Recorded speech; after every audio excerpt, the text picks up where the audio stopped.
There are a few things that will help you make the trip better, we promise. A few things that you need to know right now. And I can't think of a better person to join us and ask these important questions is car coach Lauren Fix. She's joining us now. And Lauren, great to talk to you. So let's start with kind of some of the basics. What are some of the last-minute checks that drivers should be making right now to their vehicles?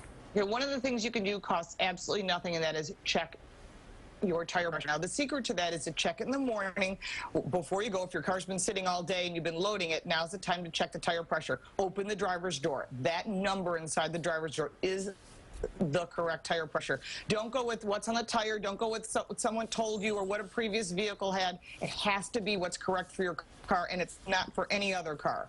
Very easy. Check the tire pressure, and while you're down there, take a look at the tread. If it's worn, uneven, you see metal, you see cord, listen, you're going to have to invest in a set of tires, or I promise you, you're going to have a flat on the side of the road, and it won't be fun. And speaking of a flat, are there any products out there that we can kind of tuck in the car now that if, you know, for some reason we get a flat tire and we're stuck out there?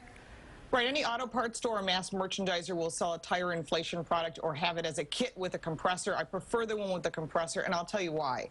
If you've got an SUV or a van, tire and wheel assemblies that you would have to change if you know how to change a flat tire, if there is a spare in the trunk, because a lot of times they don't have it, are around 100 pounds. So if you can't lift 100 pounds for whatever reason that might be, or you feel that you're uncomfortable changing a spare tire, get a tire inflation product and an air compressor. It's the only way, or have a road service card. And sometimes it's just enough to get you to that next stop to get some help. Exactly. So that's excellent. All right, what kinds of things should people have in their vehicles in case of emergency? Well, one other thing you should do before you leave is go to your local auto parts store and get a new set of wiper blades. Every 6 months, you're supposed to replace them. 80% of your driving decisions are based on visibility. And if you don't have an emergency kit, that's the time to pick one up. It should have jumper cables, a tire inflation product, first aid kit. My favorite, duct tape and zip ties. If you can't fix it, you can duck it or zip it. I always put a metal hanger inside just in case you got to pick something and hold something up from dragging on the ground.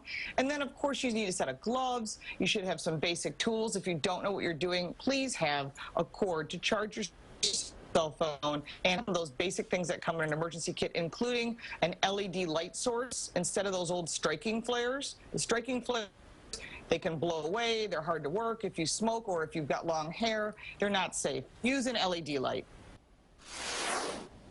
All right, certainly some great tips and advice for folks doing some traveling. Don't want to be stuck